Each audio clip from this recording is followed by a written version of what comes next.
जय माता बगला मुखी, जय बाबा खाटू श्याम और श्री राधे राधे। कैसे हैं मित्रों?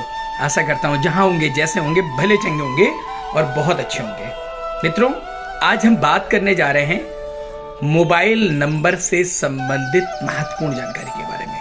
अर्थात ये वो टॉपिक है जिसमें आप जान पाएंगे कि आप अपने मोबाइल नंबर से अपनी किस्मत को कैसे चमका सकते हैं।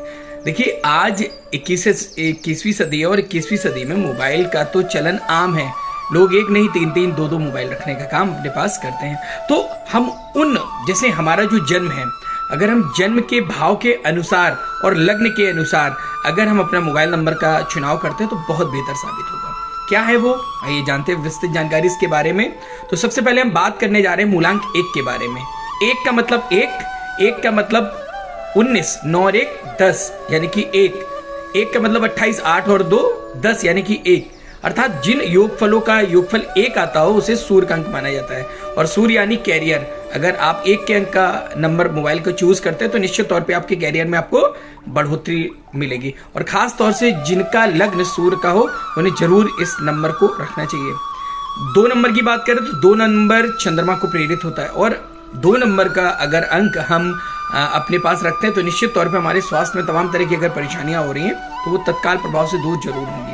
अगर हम मूलांक 3 की बात करें तो मूलांक 3 सीधे तौर पे गुरु बृहस्पति को देखता है। और अगर देव गुरु बृहस्पति की हम बात करें तो हम सीधे से बात करने जा रहे हैं बुद्धि, ऐश्वर्य, बुद्धिमत्ता की और ज्ञान की।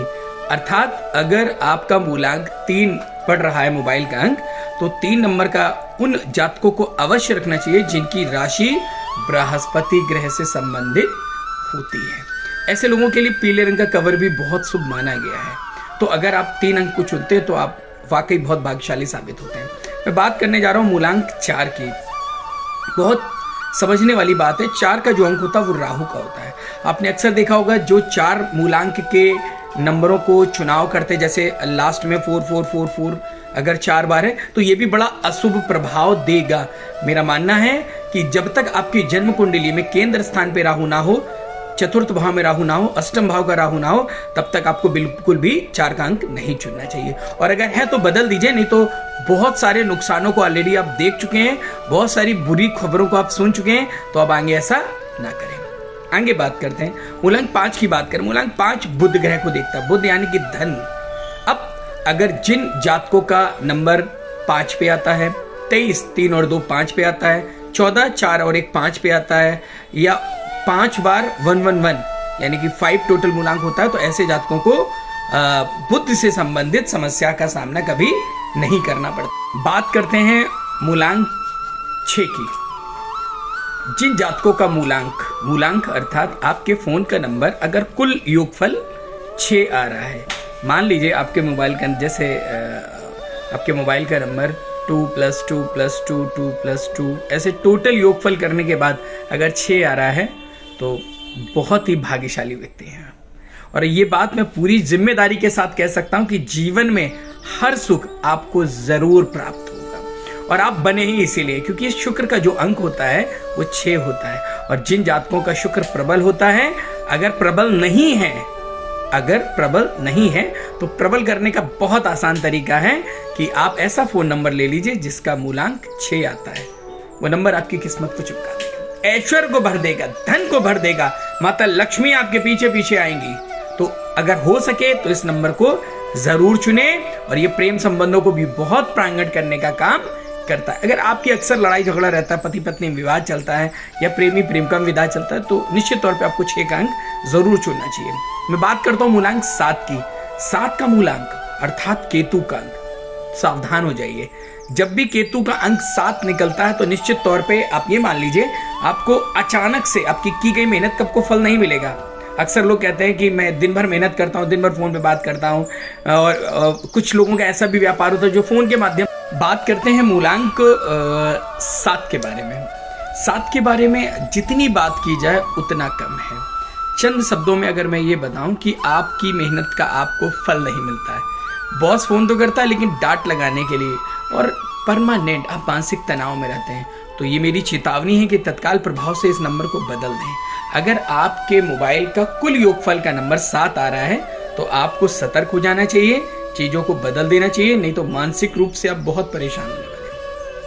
मैं बात करूं अगर शनि के अंक 8 की, यानी कि ये वो सौभाग्यशाली अंक है जो आपकी किस्मत को बदल के रख देगा। ये वो सौभाग्यशाली अंक है जो आपको सफलता की ऊंचाइयों तक पहुंचा देगा। तो इस अंक को जरूर चुनिए। अगर 8 का अंक है तो आप निश्चित तौर पे गारंटी है, ये मुहर कि आप सफल जरूर होंगे। और खास तौर से जो लोहे का व्यापार करते हैं, तेल का व्यापार करते हैं, उनको तो ये अवश्य रखना चाहिए। 9 अंक की बात करें तो ये मंगल का अंक है, जो कि अपने आप में बहुत भाग्यशाली है और हर प्रकार की सफलता के लिए, पराक्रम के लिए, क्योंकि मंगल पराक्रम का ग्रह है। जो लोग आलसी होते हैं उन्हें जरूर रखना चाहिए, जो काम को टालते हैं उन्हें जरूर रखना चाहिए। अपने काम में, कैरियर में निश्चित तौर पर सफल होंगे। तो अपनाइए, आजमाइए और जिस प्रकार से मैंने आपको मोटिवेट किया इसको करिए। निश्चित तौर पे आपको बहुत सारा लाभ प्राप्त होने वाला है। फिर मिलेंगे ज्योतिष में बहुत सारी महत्वपूर्ण और कल्याणकारी जानकारियों के साथ।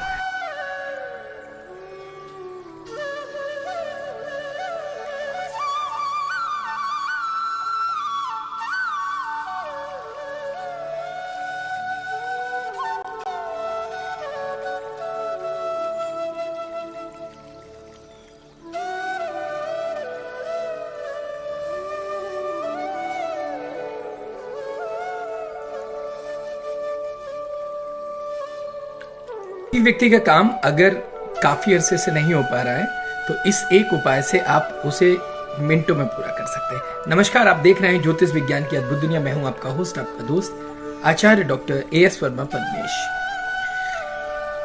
सोमवार के दिन और खास तौर से प्रदोष के दिन अगर आप बेलपत्र पे हल्दी से नमः शिवाय ओम या चंदन से नमः शिवाय ओम, यानी कि शिव जी का नाम उल्टा लिखते हैं, तो रुका हुआ काम